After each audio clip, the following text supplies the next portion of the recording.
Hello and welcome to another episode of the Dauster TO Fanta podcast. That is the DTF podcast. It is Monday morning, February 7th. My name is Rob Dauster. I have with me Clemson's own Terrence Oglesby and the one and only John Fanta. It was another wild weekend of college basketball. We are presented by our partners over at Bet River Sportsbook.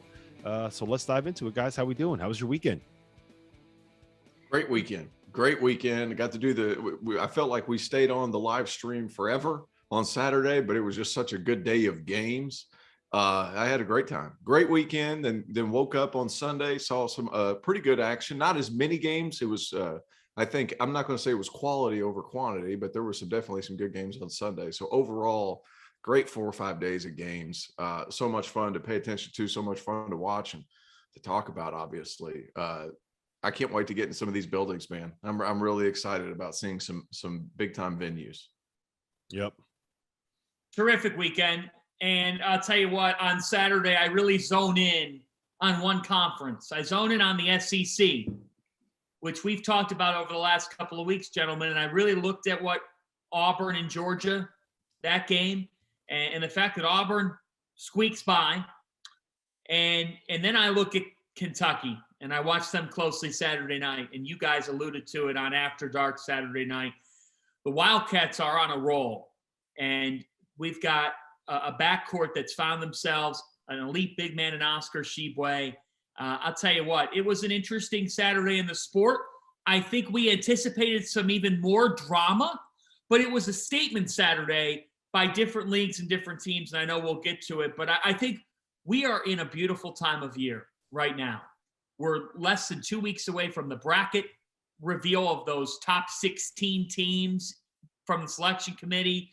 Now we're really diving into bubble talk, and there's going to be bubble talk because this is a really active bubble. But we still have that thing that holds down. Like, there are a number of teams that could come away with a national championship, and I'm ready for the ride, guys. I am buckled in for this roller coaster. I think it's going to be a lot of fun. Yep, it's going to be a great March. I'm really, really excited for what we have in store for this March. I'm really excited for what Field of 68 has in store for March. I can't quite tell you guys exactly what it's going to end up being yet, but I promise you are going to want to stay tuned to these channels and to these networks. All right, so what we're doing today, it's a little game called Hot or Not. I have 10 takes written down.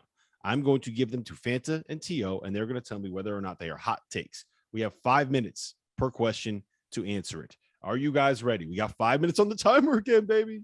Here we go. First one. Gonzaga has become the most underrated and overlooked team in college basketball. Is that a hot take, T.O.?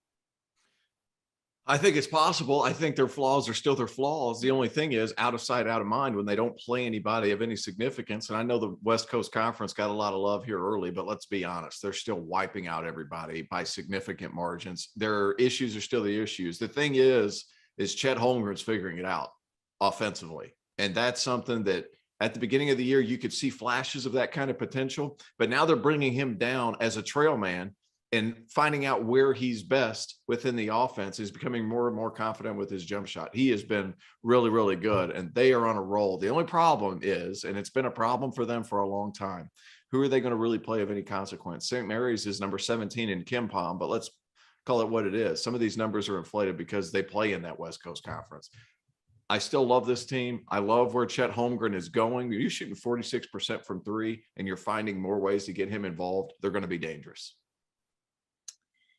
Okay, so I think it is a hot take because I treat Gonzaga seriously, and maybe I'm a contrarian for that. And you could say, well, everybody treats them seriously now. They've won more than anybody over the last couple of years. But I do think the casual fans, like, yeah, they always win. They don't play like they don't play in a league like the SEC or like the Big 12 or like the Big 10. So I don't treat them seriously until March rolls around and they can never win the big one. Like, those takes are going to live with Gonzaga until they win the big one. It's just the reality of sport. For me, guys, the question was overlooked, underrated team, right, Rob? Mm-hmm. So when I think of overlooked, I'm going to say that nobody is talking nationally about the 6th ranked team in America, and that's Houston. I think that they're the most overlooked team in America because they went through injuries. They don't play in a particularly good league. The American is not a good league. And we look at them and we're like, yeah, but can we treat them seriously in March? And I think the answer still, I think if you ask, could you take Houston seriously as a Final Four contender? The majority of people would say no. Yet they are ranked 6th in the country and they're 20-2 on the season. So that's why I say Houston as opposed to Gonzaga, because I think when you look at their ranking and their record, it is not in correlation with what we actually think they'll be come March Madness. Yeah, I get what you're saying, Fanta, but it's very hard for me to take a team seriously when you lose your 2 best players. Maybe that's a little. I don't want to say I don't take them seriously, but seriously as a national title contender when you lose your 2 best guys. They're going to be good because they defend, they work their ass off, and they rebound the ball. But they kind of are what they are. As far as Gonzaga is concerned, I want to see Chet do this against somebody that's a little bit better than BYU's front line or San Francisco's front line or St. Mary's front line or Portland's front line. Like that, he's different. He's different than anything that we've seen in college basketball in a long, long time. But he is also now beating up on guys that are mid-major recruits for a reason. Let's be frank. So, but I will say this, if you look at KenPom's efficiency margins, they are further ahead of the field this year on KenPom than they were ahead of the field last year. Then them and Baylor were ahead of the field last year on KenPom. They have a front court that is a pair of All-Americans. They have one of, if not the best rim protector in all of college basketball in Chet Holmgren. They have a coach that's figured out how to get people to do the things that you need to be able to do to run an elite offense. And they have good guard play, and they shoot it this year. I think that this team might be better suited towards making a run in a national title. If for no other reason, they don't have that other team that is kind of at that same peak as them. I don't know if I'd call them overrated or overlooked though, or underrated or overlooked, just because, I mean, it is what it is. You play in the WCC, people stop paying attention. It doesn't, they're on the West Coast and they're playing games that don't matter. It's just, this is what's going to happen for Gonzaga until they get into the Pac-12 or the Mountain West or anywhere else. Fancy, you got something to say? You got 20 seconds left before this buzzer goes off. You can't take into account what Julian Strother fully means to this team. I think that he is invaluable on both ends of the floor. He's a reason why they're top 10 in defense. So, look, they're incredibly balanced, and that balance could lead them to cutting down the nets. Yeah, I agree. All right, we finished this one with 5 seconds to spare. All right, Tio, we're going to take number 2. AJ Griffin, not Paolo Banchero, is the key to Duke's national title chances this season. Tio, I'm going to you first on this one. Oh, that's a good one. That is a good one. His emergence as yet another go-to player for Duke is ridiculous. The fact that they have so many, I do think eventually it's going to come down to Paolo Banchero, because that's who they go to whenever they need something at the end of the clock. That's who they go to in the mid post whenever there's 6 or 7, whenever they're in a cold spell. At the end of the games, they go to Paolo Banchero. He's still the most important player because he's the guy that has the physical gifts to score over almost anybody in the country. I think AJ Griffin's emergence puts them in as, if not the favorite to win the national championship, but right there, because guys, they have so many scorers on that team between him, Trevor Keels, and Banchero. Like AJ Griffin, his performance against Carolina was remarkable. He is that extra spurt. I don't think he's quite as important as Banchero, because Banchero is the guy they go to when they absolutely need something in the offense. I think it's an accurate take. I think that with the amount of attention that Banchero garners and will garner in the second weekend of the NCAA tournament, because I have Duke getting there. They're too good to stumble early, in my humble opinion, this year. Too good defensively. I think you need to have that guy that you can count on to get you scoring bursts. And AJ Griffin is that dude, and was that dude against Carolina, and has been over the last 3 games for the Blue Devils. Unique in size at 6'6", the ability to hit perimeter shots, which has been a big thing with Duke this year. When they're knocking down perimeter shots, like when they hit 6 threes in a game, it's like 9 or 10 threes for a different team, because they defend at such a high level. So I think it's an accurate take by Dauster. I think AJ Griffin is the key for Duke's ceiling. Can I throw a curveball into this one? I think the key to this Duke team is Mark Williams. because defensively, as soon as he comes out of the game, rim protection completely changes. Paolo Banchero, for all he is offensively, not a great off-ball defender. I think that's been the knock on him so far this year. But Mark Williams, you see the difference in the team whenever he's in the game versus out of the game. You saw it when he got 2 fouls against Louisville. Louisville makes their run. He comes back in. They're a completely different ball club because of the rim pressure offensively and defensively. Nobody can score over top of him. He has been tremendous for that Duke team as well. Yeah. So the reason I phrased it the way that I did, the key is that I think that he is the piece that kind of unlocks their potential in the sense that you now have a guy you cannot leave on the perimeter. No. You just get, he's shooting 50% from 3 on 72 attempts, right? It's not a fluke at this point. I know that stroke looks weird. Someone the other day said that he is the jump shot equivalent of Jeff Bagwell's batting stance. You know how he's got the legs like way too I like wide. that. That's pretty good. I like that a lot. Yeah. So I think that was Matt Penny from the Game Theory podcast. I cannot remember who said it though. So I hope I'm crediting that correctly. But his shooting ability is what opens everything up, because if you look at the rest of that Duke roster, Wendell Moore shoots 40% from 3 at his best as a slasher. Trevor Keels hits a bunch of pull-ups at his best, putting the ball on the floor, getting a guy on the hip, making a play at the rim. Paolo Banchero can knock down jumpers.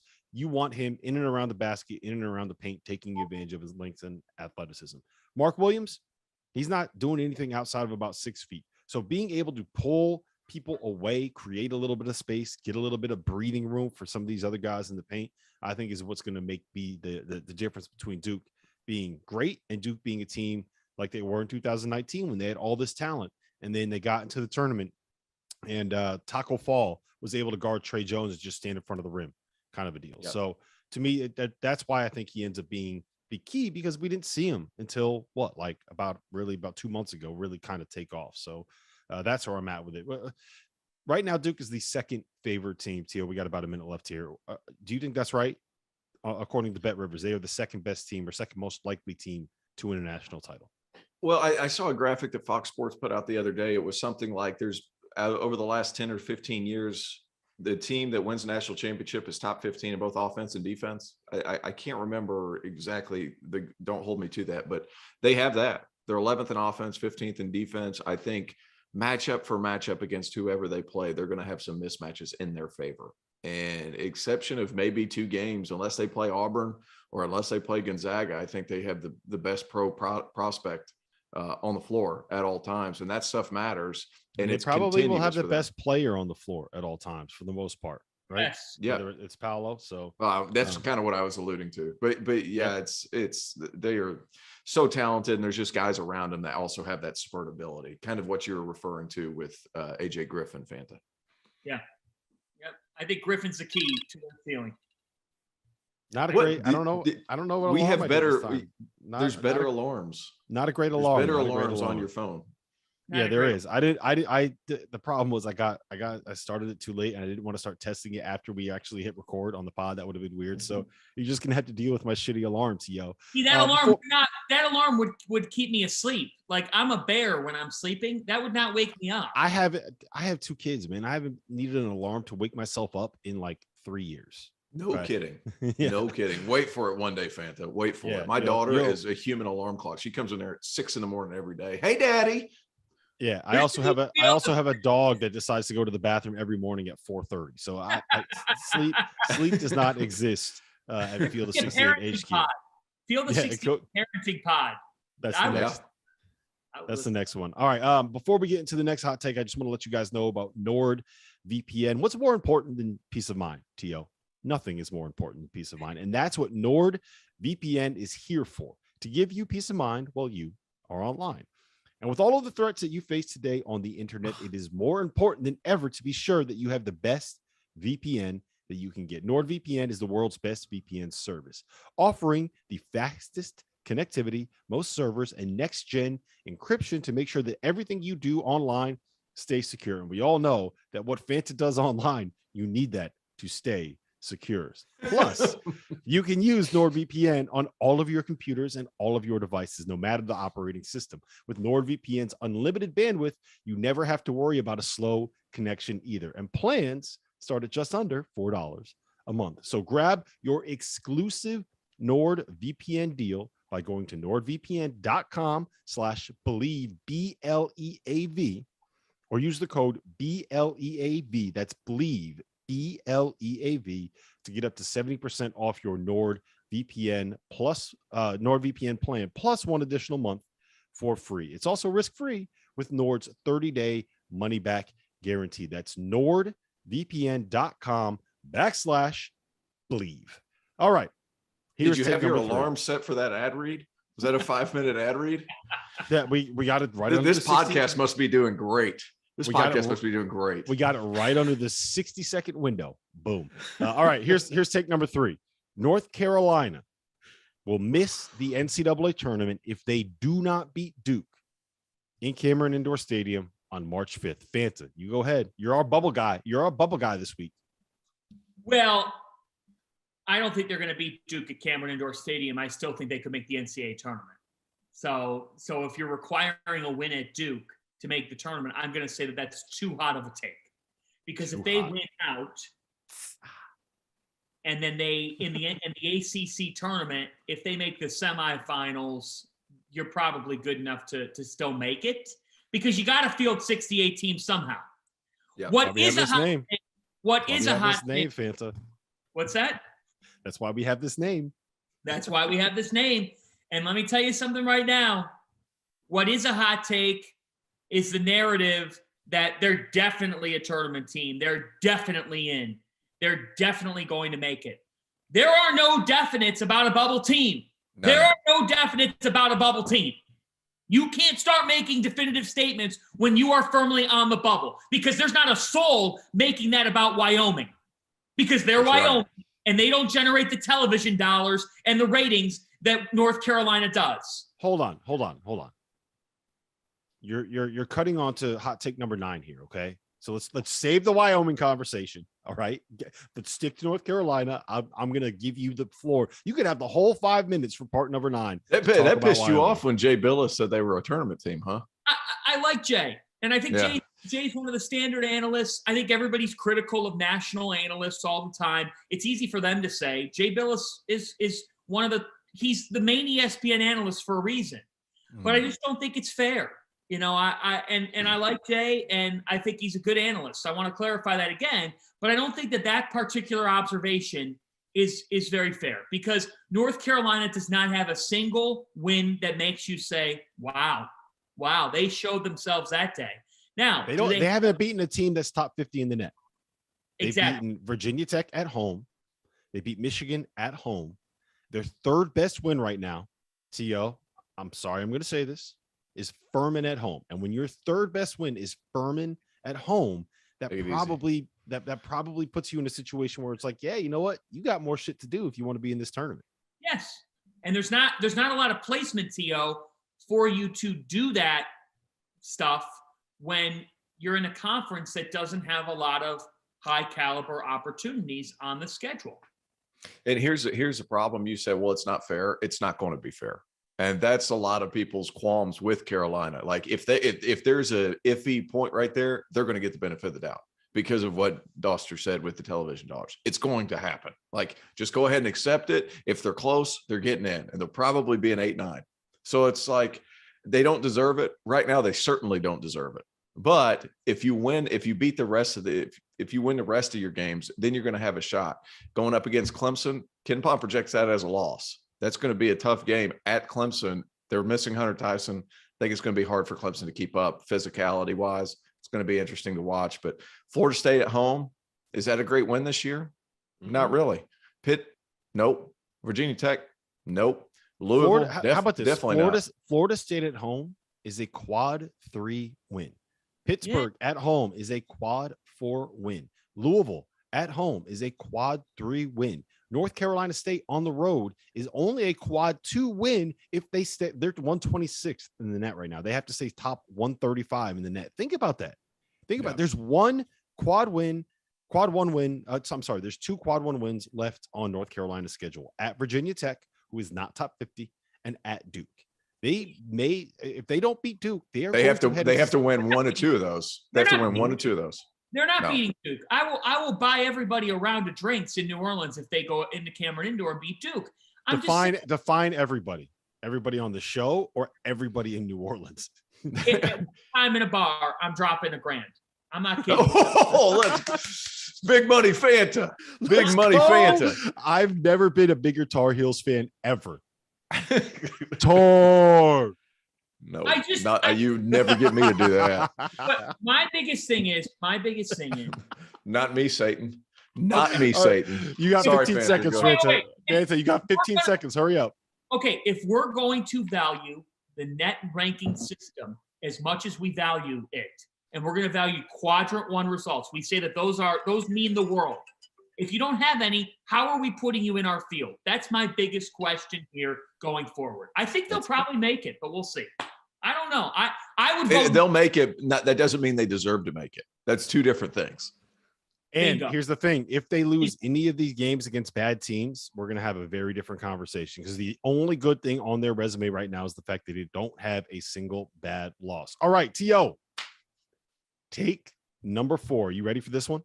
Putting you on the spot here. Kentucky is the best team in the SEC. No, not yet. I'm still putting Auburn there, and Auburn's still learning, because you have to figure out that now you're the team that everybody's circling on their calendar. That's a big deal, especially when you're the number 1 team in the country, and their problems at Georgia were fixable. Like, I could see Bruce after that game, hey, we got to figure out ways to get Jabari the ball at the end of the game. So I do love this Kentucky team. What a fantastic performance they had against Alabama, and they're figuring out how to play with each other. It takes a while. I think people forget that. It takes a while, even with transfers, first-year players of any sort. It takes a while to figure it out. They're starting to figure it out. There's definitely a 1A, 1B situation, but right now I'm still leaning towards Auburn because of how hard they play consistently, and like we've talked about with Duke, they're going to have the best player on the floor at all times. They need to utilize that best player on the floor at all times, but it's pretty interesting to watch. Kentucky with Keon Brooks and Damian Collins, man, you want to talk about some sky-touching dudes. Those guys are getting off the floor. Damian Collins, that's a big plus for them, because they needed another guy. He needed time, but big-time athlete, big-time potential. I hope he stays around. It's going to be interesting. But Oscar Tshiebwe, any team with Oscar Tshiebwe, they're going to have a chance against anybody. I want to see this game again. I want to see them play again. Like, give us, please, college basketball gods, give us Auburn, Kentucky for the SEC title at the SEC tournament title game is that 1:00 tip on Selection Sunday. So please, SEC tournament gods, give us Kentucky, Auburn at 1 p.m. on Selection Sunday. That's all I ask. I don't ask for much, Fanta. I do not ask for much. That's all I want in this world. Well, I'm wondering if at some point on these 10 things that you might ask for something in stores, but we'll get to that. Here's the deal. Auburn is 7-0 on the road. They're 7-0. Kentucky, pretty good. Kentucky's 4-3, and you have to be able to win off your home court in March. And so because you're 7-0 on the road, the proof is in those numbers. I will still sit here and say that Auburn, although they're actually lower in the net rankings at number 7, Kentucky's up to number 4 in the net. So by the metrics purposes, you would probably say Kentucky at the moment, and you'd say Kentucky overall. But I agree with Terrence here. I'm going to go with Auburn, stick true to my guns. The reason why I think Auburn has a little bit more depth, I do think that they will almost always have the best player on the floor in Jabari Smith. But I also look at their rim protection, guys. Rim protection is so crucial in money time situations, and Auburn has it, because if it's not Walker Kessler, it's Dylan Cardwell, who might be one of the more underrated players in the country. He has helped win them games. He has helped get them stops. If they get into foul trouble, how many teams do we talk about when they get into foul trouble, they do not have proper alternative options? Auburn does. You know who's the perfect example of that? Kentucky. Kentucky does not have someone to come in for Oscar Tshiebwe. I just want to say one thing real quick, and it kind of alludes a little bit to what Tio said earlier, is that I trust Kentucky's guards a little bit more than I trust Auburn's guards, in the sense that, okay, they're at Georgia on Saturday afternoon. Jabari Smith, probably the best isolation player in the SEC, maybe the best isolation player in college basketball, maybe the best player in college basketball. If things go right, maybe the player of the year. He takes 7 shots. Katie Johnson, Wendell Green take 30 9 shots. Yeah, it's not Fanta, it. they combined to go 4 for 16 from 3.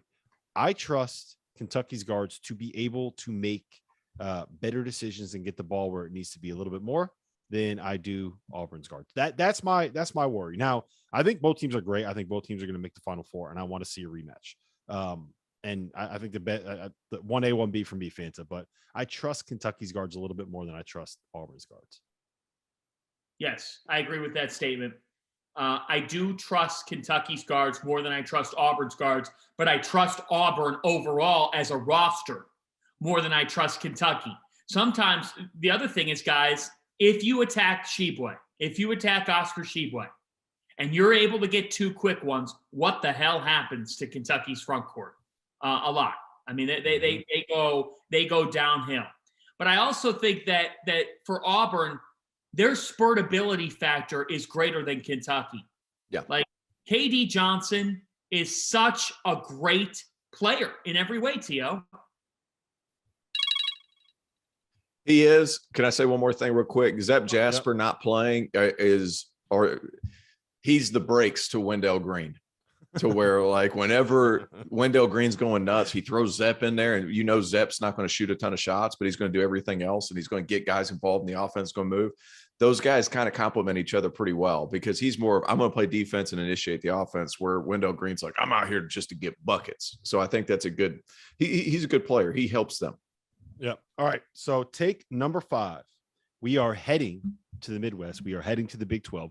Kansas is the favorite to win that league. I don't think that's arguable at this point. They have a 2-game lead on everybody else in the Big 12. But my take, and I'm going to you first on this one, Fanta. Texas Tech is the team in that conference that is best built to make a run deep into March. Hot or not? Too hot. Yeah, it's too hot. On the offensive end of the floor, I do not trust them as much as I can trust Kansas on offense, and I can trust, I just think Baylor's going through a bad way right now. I do. I don't think it translates to who they actually are. I think that I will say this. I think both Baylor and Kansas's best day is better than Texas Tech's best day. Texas Tech is the best defensive team in this league, in my mind, but I don't trust them in late game situations in the NCAA tournament offensive end of the floor. And the reason why I sit here and say that's too hot of a take is, at the end of the day, Kansas has Ochai Agbaji, Texas Tech does not. And Baylor, look, James Akinjo has not been good and was not good this weekend. But we at the Field of 68 have talked about Akinjo's importance of Baylor and how if he's on, it changes everything for the Bears. So I think Texas Tech is a gutsy team, a team that could make a deep run in the NCAA tournament. I don't want this to be an indictment on Mark Adams and the job he's done with this group.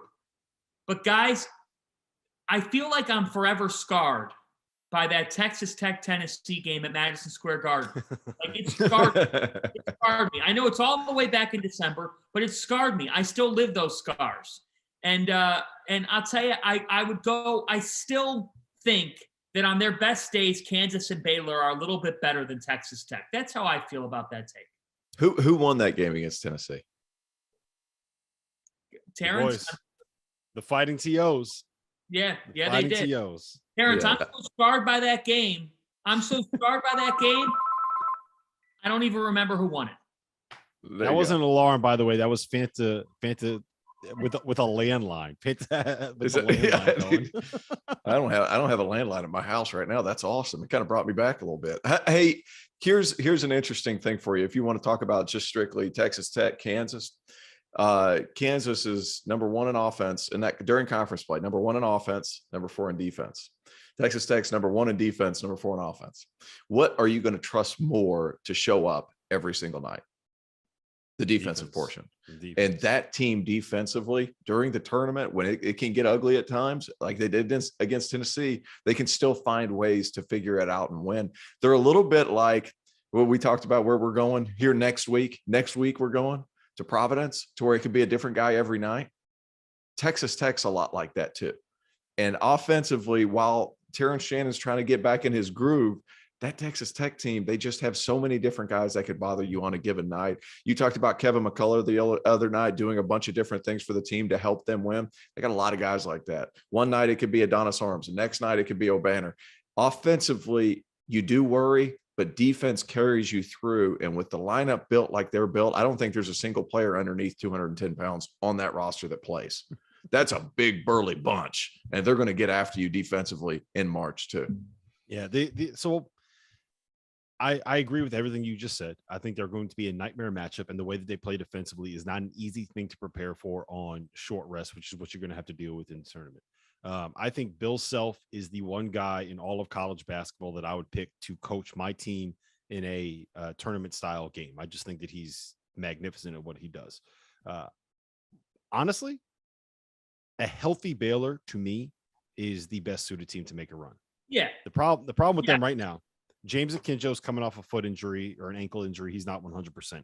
LJ Cryer's missed a couple games. He's not 100%. Adam Flagler played the other day. He's not 100%. So now you have your three guys that initiate offense, the guys that are most important to creating the spacing on the floor, the guys that set the players up, the finishers, whether it's JTT or Kendall Brown or Jamie Sohan or whoever. All of the guards on Baylor are banged up. I don't know if they're going to be able to get healthy. Like, it's very hard to get healthy in the month of February when you're not just sitting out. But you're rushing to get back because you want to win the league. Like, you're rushing guys to get back, and it's hard. It's hard. Yep. So if Baylor can get healthy, then they're the best suited team. I just don't know if they're going to be able to get healthy. And guess what? We finished that one under the clock. All right. So take number 6. T.O., you're going to be able to get the first crack at answering this one. We were all wrong about UCLA in the preseason. You cannot survive as a team that lives off of tough twos forever.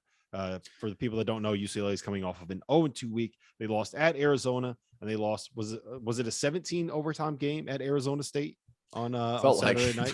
It felt like no, guys. It's part of. I've been saying this all year. They live on tough shots, and when Juzang and Jaquez aren't feeling it, and you can't really figure things out, it's going to hurt you. Now, I still think Tiger Campbell could get you through some games, but it's hard, guys. There's so much talent dispersed throughout the country this year, and there's more shooting this year dispersed throughout the year because of a lot of transfer ups and things of that nature. They're going to have a hard time with teams that can hit the three over the top. And if they run into the wrong matchup in the NCAA tournament, it could be difficult. Now, they're still one of the most talented teams in the country. Offensively, they still get it done. They still have Johnny Juzang. Jules Bernard has come along as a very good third option, really, behind those two. They still take a lot of tough shots. They make a lot of tough shots, but you saw what could happen on the road and potentially in a neutral site if those shots aren't falling. Yep. They're still top 25 in offense. There's top 15 in defense. Defense is going to carry them, but I would hate to be in a Mick Cronin practice after this past weekend going through Arizona and not being able to do it. Yeah, timing is everything. And you knew Arizona had it coming for them. Arizona was going to win that game in Tucson. They played their game like their life depended on it. And nearly at the end of the game, they were going in the wrong direction, but they had to win that game. You got to answer in conference play when you're in that double round robin against teams like this particular matchup is between UCLA and Arizona. You get them on your court, they get you on theirs, you think split. Here's my issue. In a triple overtime game, Arizona State did not have a player play over 48 minutes in a 55-minute game. UCLA had 3 players play 50 minutes in this game. And they're all talented players in Jaquez, Juzang, and Tiger Campbell.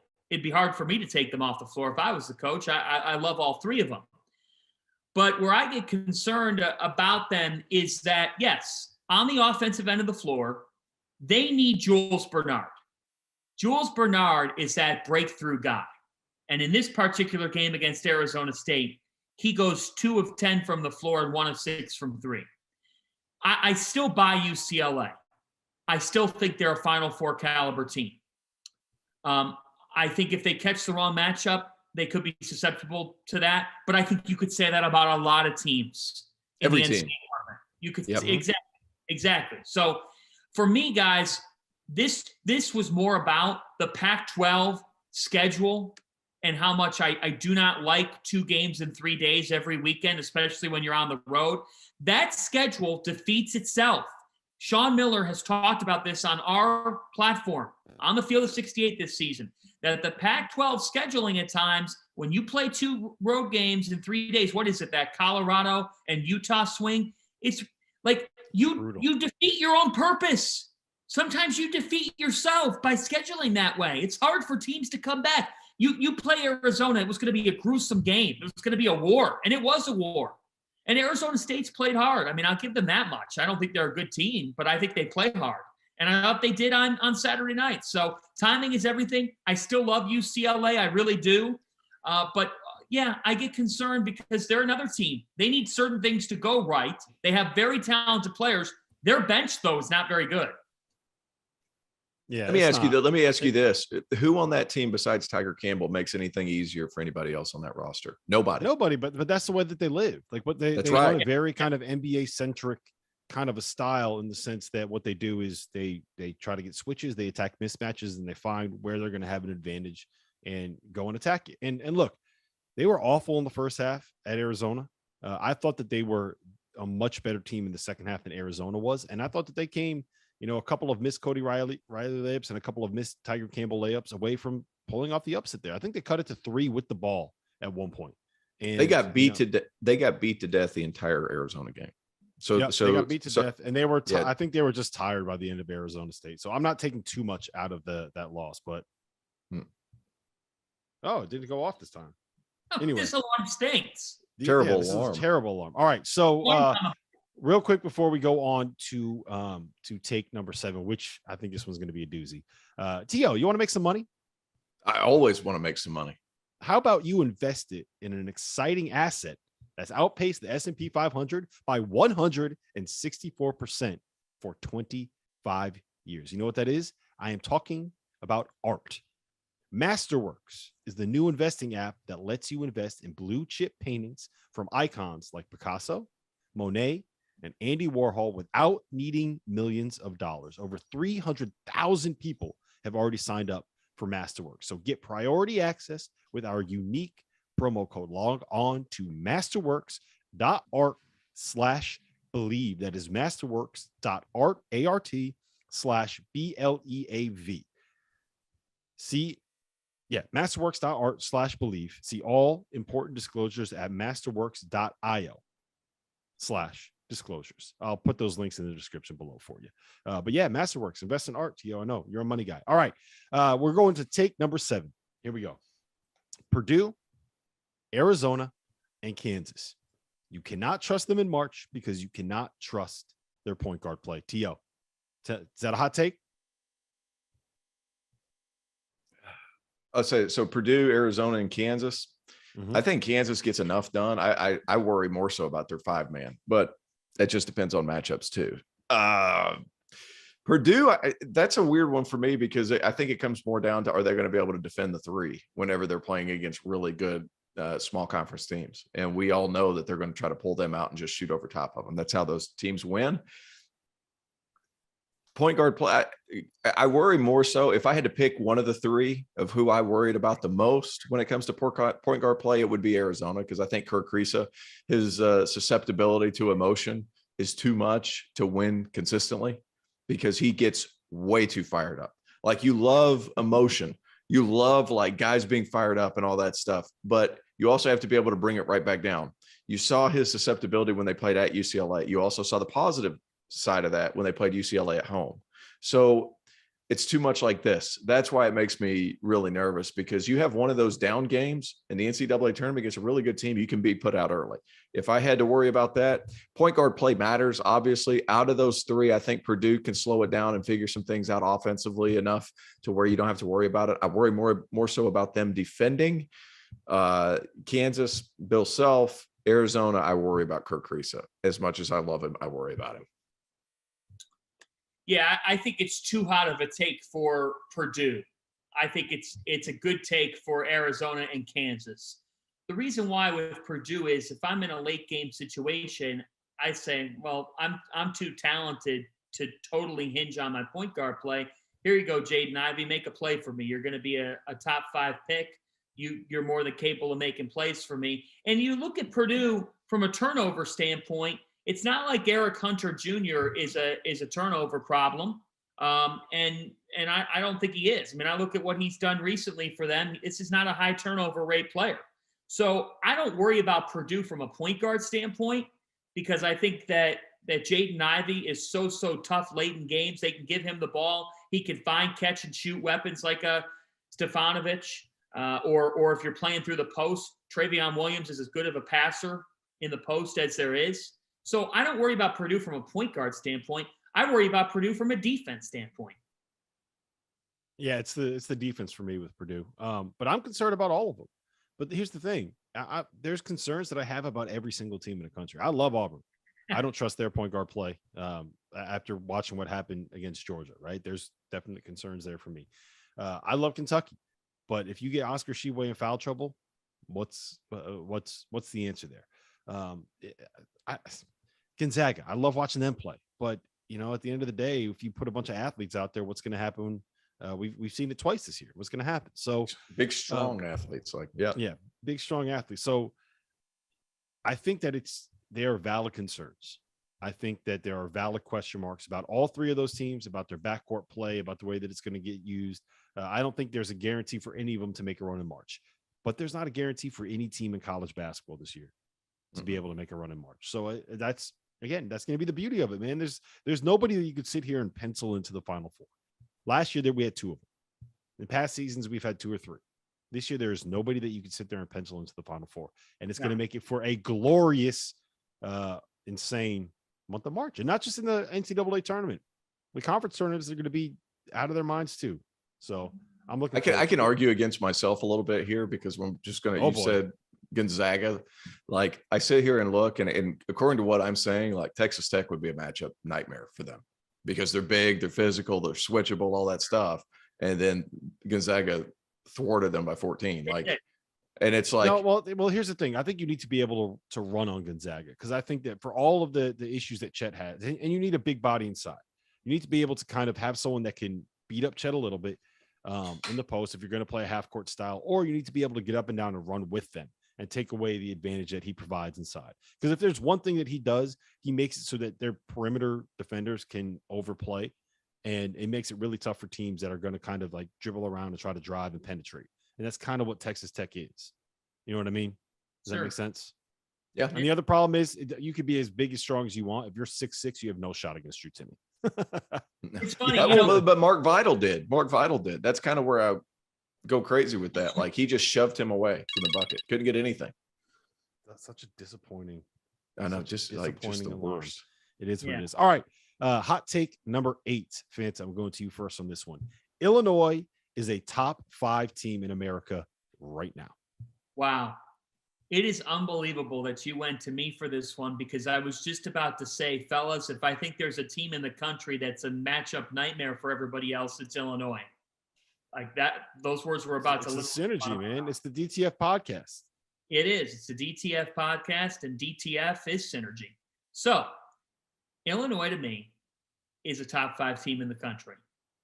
They are. Because you combine, I'm going to start with Trent Frazier.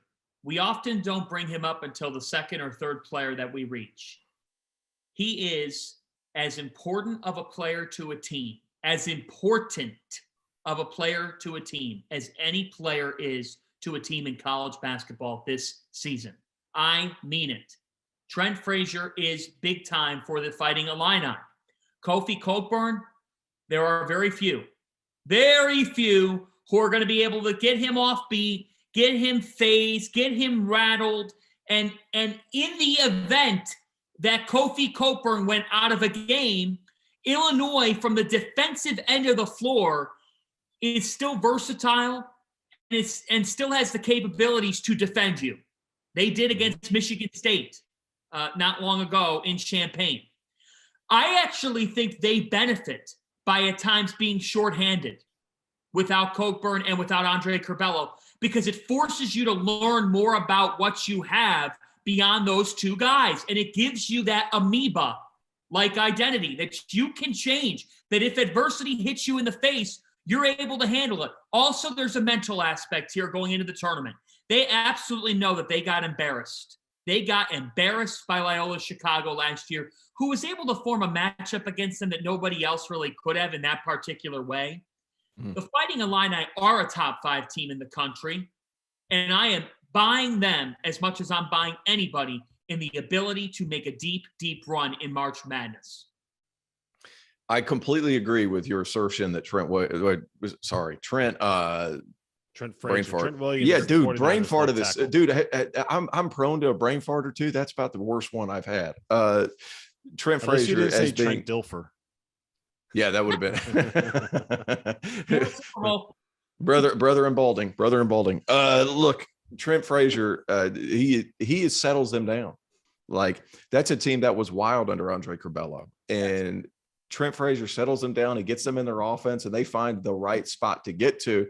And he's been a pretty good passer as well. Goodman alluded to it on the show the other night. Like, he gets to spots, and you got to have guys that get to spots. That's where Curbelo provides so much value, is his ability to get to spots off the dribble. He's been too wild.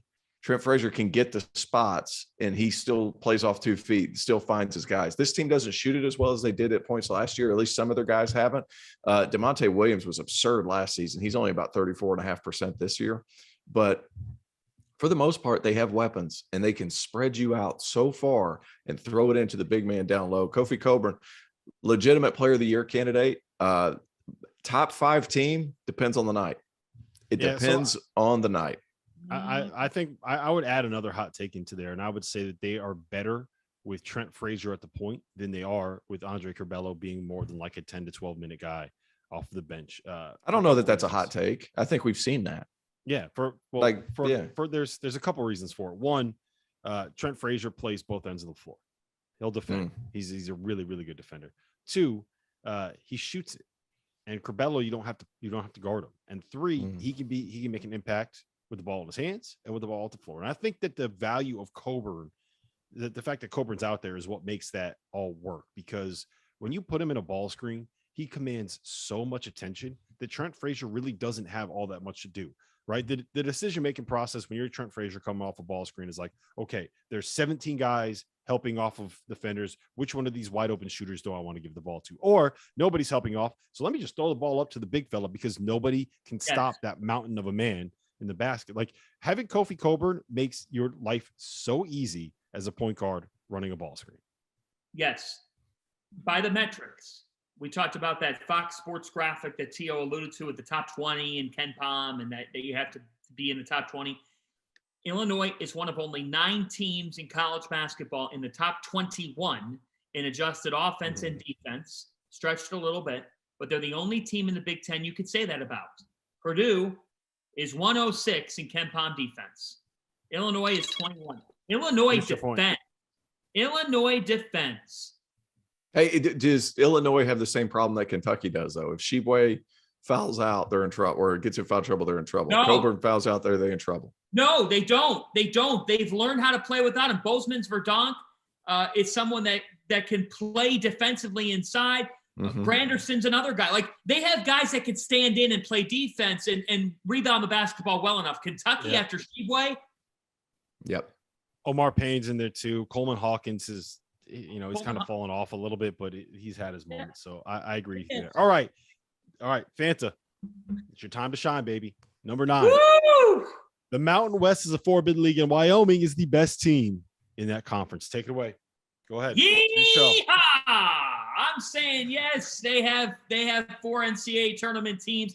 Hunter Maldonado is big time. The reason why they have 4 teams in is because this league knows how to schedule. Okay? They went and challenged themselves in out-of-league play. That's often a big nick on outside of the Power 6 leagues. The Mountain West scheduled, if you take a look at their metrics and take a deep dive, you'll see teams in the top 45 of the net rankings. They're in good standing from a net perspective. And we are seeing these teams. What makes a great league, Tio? When your metrics are in a pretty solid place, and then sometimes you're beating one another, but that helps the overall strength of your league. This is the 4-bid conference. to me. When you think about it, we're talking about Wyoming. We're talking about Colorado State. We're talking about San Diego State. And who am I missing? Boise State. We're talking about Boise State as well. It's guaranteed 3. I think it should be 4. The Mountain West Conference has done its part and done its job of when you say, how do we get the most teams we can possibly get into the NCAA tournament, combined with the fact that, guys, it's a down year in the ACC. The Atlantic 10's not deep. There have been some years where the A10 sent in 4 or 5 teams. There have been when they're having a great year. They're not a good league this year, and not on that level. So the doors crept open for the Mountain West to be able to capitalize, and that's exactly what we're seeing. Yes, there are 6 teams in that conference that are ranked inside the top 60 in the net. There are 4 teams in that league that are ranked in the top 50 in the net. Wyoming went on the road after beating Colorado State and Boise State at home, beat Fresno State on the road on Sunday night. That is a quad 1 victory for the Cowboys. I mean, that's really what it is. I think that you're right in saying that there's definitely going to be 3. 4 is going to depend on how things kind of break out. Like, does San Diego State lose a dumb road game at I don't know, like New Mexico or something like that? Do they take a bad loss to San Jose State? There's a couple landmines in that league that you kind of have to dodge. But to your point, they did a great job scheduling, and they did a great job making sure that they have really good computer numbers. At the end of the day, that's what you need. T.O., I know you hate it. I know you're not an analytics guy, but there's going to be 10 people in a room making these decisions based off of those numbers. And to put it perfectly, was it Thursday night? What after dark did we have you on doing the blind resume test, Fanta? Well, we did Prohm and Randolph Childress, and we put up Wyoming versus North Carolina, and both Randolph and Prohm were like, it's Wyoming. Why? They picked team 2. And I go, team 2 is Wyoming. Team 1 is North Carolina. And Randolph goes, and I love Randolph. I love doing the after darks with him. I've really enjoyed doing stuff with him this season. Randolph's like, well, Carolina's going to find a way. They're going to make it. And he was adamant in saying that, but I don't know. What say you, T.O.? I'm all about it. You got about 20 seconds, T.O., so knock this one out. All right, they should not. Carolina, if it comes between them and Wyoming should definitely have it. Let's not forget, if we're talking strictly about Wyoming or Boise State's got the number 7 defense in the country. Those dudes defend, and they've done a nice job picking it up. 15-1 in their last 16, and they split with Wyoming. Keep that in mind. They split with those guys too. Yep. Last thing I'll say, Hunter Maldonado and Graham Ike, those are the kind of guys that you want if you're a 12 seed looking to pull off an upset in the first round. All right, here's the last one I got for you. And I know that this is going to make me a very popular man in the state of Rhode Island, but I'm going to read you off the power rankings. According to our favorite numbers analyst, according to KenPom, the power rankings in the Big East goes like this. Villanova is number 1. They're number 10 in KenPom. UConn is number 2. They are 18th. In KenPom. Right now, the number 3 team in the Big East on KenPom is Marquette at 23. Right now, the number 4 team in the Big East on KenPom is Xavier. They're 26th.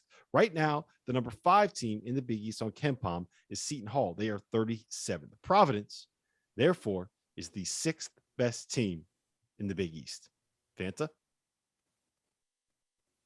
What's the take? Providence is the 6th best team in the Big East. It's not really a take. It's backed up by facts. That's absolute hot garbage.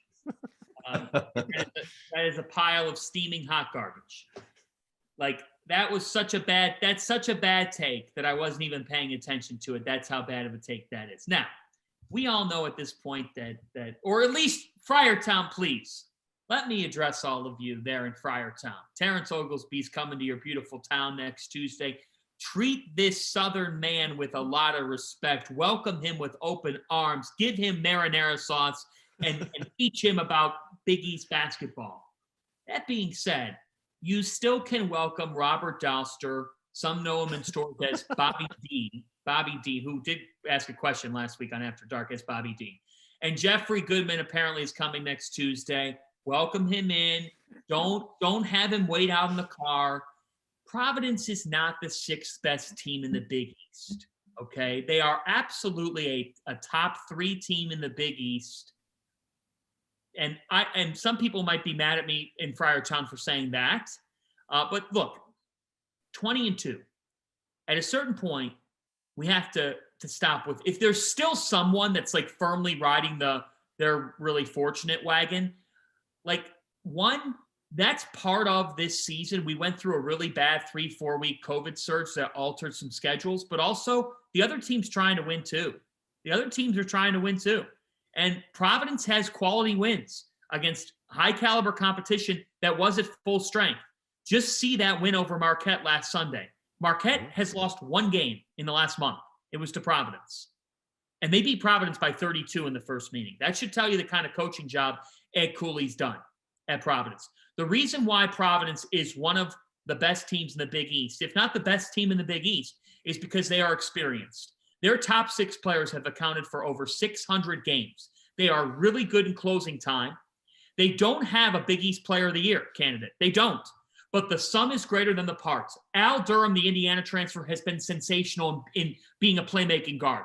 Jared Bynum, that's helped him be himself. It's alleviated the pressure off of Bynum.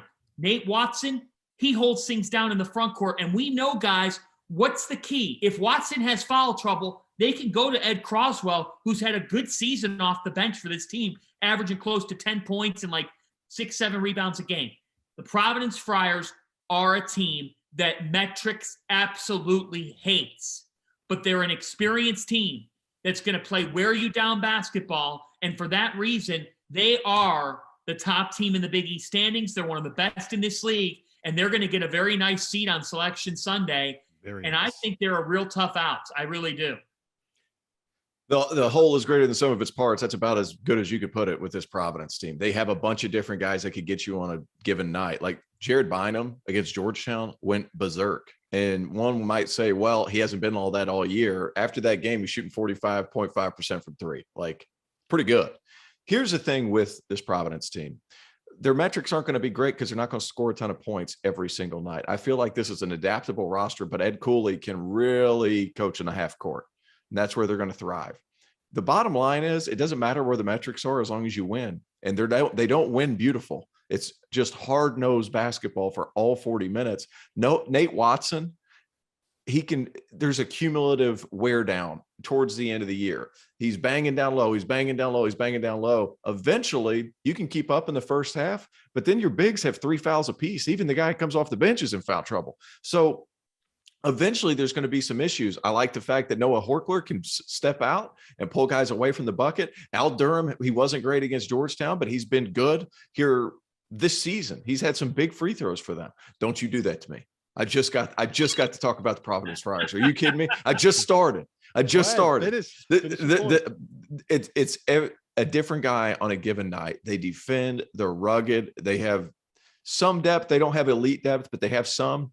And then Justin Minaya, who does basically everything else. You can have certain guys lead you in scoring certain nights, but Justin Minaya is one of the best defenders in the country.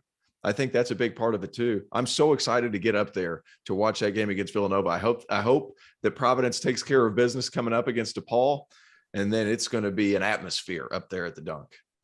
It sure is. Oh. And yeah, for the record, I think that the KenPom numbers, there were a couple of years where like Pitt and Wisconsin there would just be weird things and weird quirks in the way that the formula that he uses are put together. So those teams would end up being like top 5 teams in the metrics and like top 25 teams overall. So sometimes there's just teams where the metrics don't pick up everything perfectly that makes them good. And I think Providence is definitely one of those teams this year. But listen, this has been the Hot Take podcast. Oh, hold on. What are you saying? What are you saying? What are you saying right now, Dauster? Are you saying you're jumping on the Friars bandwagon? Is that what you're doing? I've never been off the Friars bandwagon. I've just enjoyed trolling the hell out of these guys on Twitter. Like it's I thought you were going to dig your heels in. Like no. It's so easy. It's so easy to needle them and get them all fired up. They're all. You're 20-2 in February. They're the best team in the Big East right now. Right now they are. Yeah, they just continue to win. You got to win, and they're winning. I think, like forget all the metrics. I would think that I would pick Marquette as the best team in the Big East, but yes, they're very, very good. But listen, this has been the DTF podcast. So for John Fanta and for Terrence Oglesby, my name is Rob Dauster. We will see you guys again next Monday.